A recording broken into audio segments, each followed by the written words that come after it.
वक्त बीजेपी से गौरव वल्लभ जुड़ गए हैं, सीधे उनका रुख करेंगे। गौरव वल्लभ जी, सबसे पहले तो स्वागत है आपका न्यूज 18 इंडिया पर। और सैम पित्रोदा का ये जो बयान सामने आया, बैक टू बैक दो ऐसे बयान चुनाव के बीच में सामने आते हैं, पहले तो आपका रिएक्शन क्या है इन बयानों को लेकर?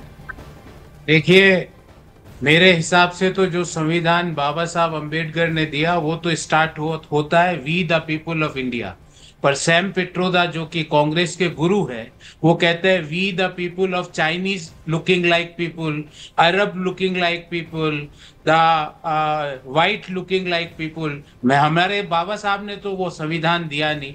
अभी मैं सुन रहा था, किसी को बोल रहे थे कि किसी ने उल जलूल बयान दे दिया, तो उसमें हमारा क्या? अरे उस आदमी को पार्टी से क्यों नहीं निकाला आपने अभी तक? जब आप उस बात पे यकीन नहीं करते हो, जैसे विरासत कर पे उन्होंने अपनी बात कही, अगर कांग्रेस पार्टी का उस पे यकीन नहीं है तो वो अभी तक कांग्रेस में कैसे बैठा हुआ है? लेकिन प्रियंका गांधी ये भी तो कह रही है कि बहुत बड़ी पार्टी है, पार्टी के अंदर कई तरह के बयान सामने आते रहते हैं, लेकिन उसे लेकर माहौल बनाया जा रहा है उस बयान को लेकर। वो कोई छोटे आदमी नहीं है मैम, वो ओवरसीज कांग्रेस के अध्यक्ष है और कांग्रेस के उस्ताद है। वो अगर कुछ बात कह देते हैं तो कांग्रेस में वो एक अमिट सत्य हो जाता है, उनकी बात को कोई नकार नहीं सकता।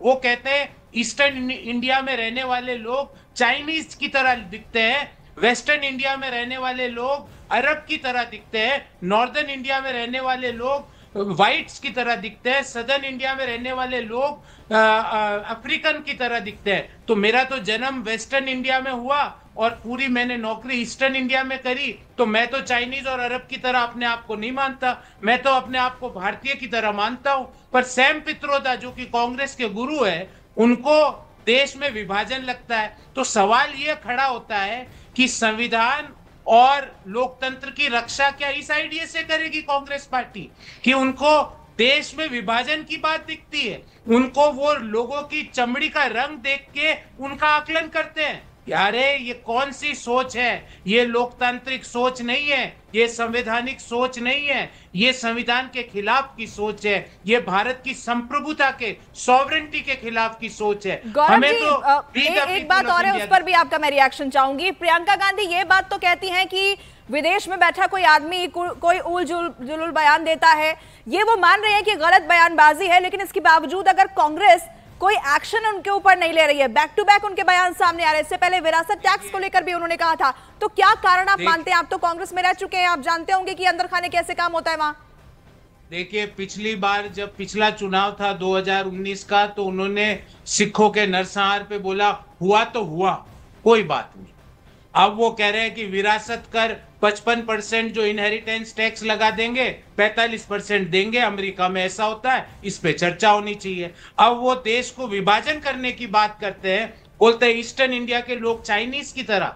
मैं अगर कलकत्ता में रहता हूँ, जमशेदपुर में रहता हूँ तो मैं चीनी हूँ, अगर मैं जोधपुर में रहता हूँ तो मैं अरबी हूँ, मैं अगर दिल्ली में रहता हूँ तो मैं व्हाइट हूँ, मैं चेन्नई और बैंगलोर और हैदराबाद में रहता हूँ तो मैं अफ्रीकन मूल का हूँ। ये कैसी सोच है? अगर कांग्रेस को लगता है कि उनके बात से कांग्रेस सहमत नहीं है तो उनके खिलाफ एक्शन होना चाहिए, उनको पार्टी का बाहर का दरवाजा दिखाना चाहिए। क्या है कांग्रेस में इतनी हिम्मत? क्या कांग्रेस ये करने की ताकत रखती है?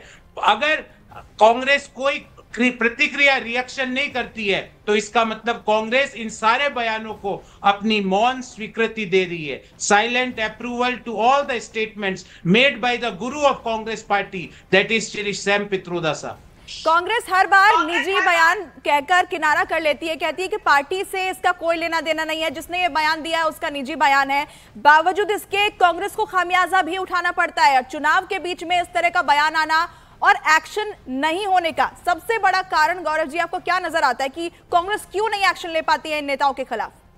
क्योंकि सैम पित्रोदा छोटे व्यक्ति नहीं है, वो जो बोलते हैं वही कांग्रेस की नीति है। मैं आपको गलत बात नहीं बता रहा। सैम पित्रोदा कांग्रेस के उस्ताद है, उस्ताद। और उस्ताद ने कह दिया, क्योंकि कांग्रेस ने उनकी बात का खंडन भी किया। कोई कांग्रेस के मीडिया इंचार्ज है जिन्होंने क्लास के मॉनिटर का चुनाव जीवन में नहीं लड़ा, वो भी उनके लिए लिखते हैं कि वो मेरे भी गुरु है पर मैं उनकी बात से सहमत नहीं। ये उनका ट्विटर में है, आप उनकी टाइमलाइन में जाके देख सकते हो। विरासत कर में उन्होंने लिखा कि सैम पित्रोदा मेरे भी गुरु है, कांग्रेस के मीडिया के इंचार्ज के भी गुरु है, कांग्रेस के अध्यक्ष के भी गुरु है, कांग्रेस के पूर्व अध्यक्ष के भी गुरु है, और वो कहते हैं कि बंगाल और झारखंड में रहने वाला व्यक्ति चीनी है।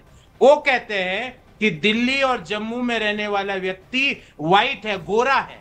वो कहते हैं कि महाराष्ट्र, तेलंगाना, आंध्रा में रहने वाला व्यक्ति अफ्रीकन है। वो कहते हैं कि जोधपुर और जामनगर में रहने वाला व्यक्ति अरबी है। मैं जोधपुर में पैदा हुआ, मैं आपको अरबी दिख रहा हूं क्या मैडम? आप मेरी शक्ल थोड़ा देख के बताइए, मैं आपको अरबी दिखता हूं क्या? मैं अरबी हूं। मैंने जीवन भर नौकरी करी जमशेदपुर में, मैं चीनी दिख रहा हूं आपको? ये कौन सी सोच है? ये कहां का ज्ञान सैम पित्रोदा जी और कांग्रेस लेके आते हैं? और अगर कांग्रेस उनको पार्टी से निष्कासित नहीं करती है तो ये कांग्रेस इन बयानों को मौन सहमति दे रही है, साइलेंट अप्रूवल दे रही है। और मैं आपको दावे से कहता हूं कि कांग्रेस कोई उनके खिलाफ एक्शन नहीं लेने वाली, उसको साइलेंट अप्रूव करेगी। हो सकता है कांग्रेस के आला कमान से पूछ के उन्होंने इस तरह का बयान दिया हो, ऐसा भी हो सकता है। ठीक है गौरव जी, बहुत शुक्रिया आपका अपना वक्त हमें देने के लिए। तो गौरव वल्लभ हमारे साथ सीधे सीधे ये कहते हुए कि सैम पित्रोदा कोई मामूली व्यक्ति नहीं और इसलिए उन पर कोई एक्शन भी देखने को नहीं मिलेगा।